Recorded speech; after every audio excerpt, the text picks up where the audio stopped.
This is day 3 of trying to make a 200-foot ace.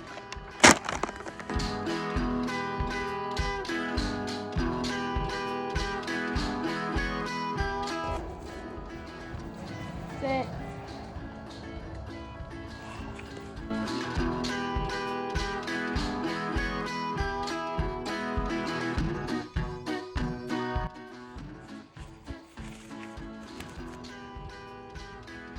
Sit.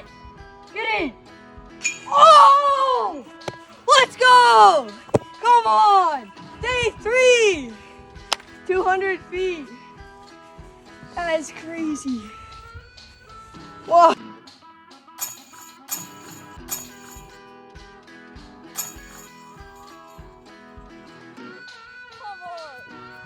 on! What a beautiful ace. That was crazy. Oh my goodness. A little bit windy, but I managed to figure out the wind. Threw it in with a rock. I had a feeling that it was gonna go in, and it just sailed beautifully. First time I hit chains or metal. I thought I was gonna hit chain or metal. Never did. So we'll see where we go from here. Maybe we'll do like 300, 250, and we'll come back to you with another series.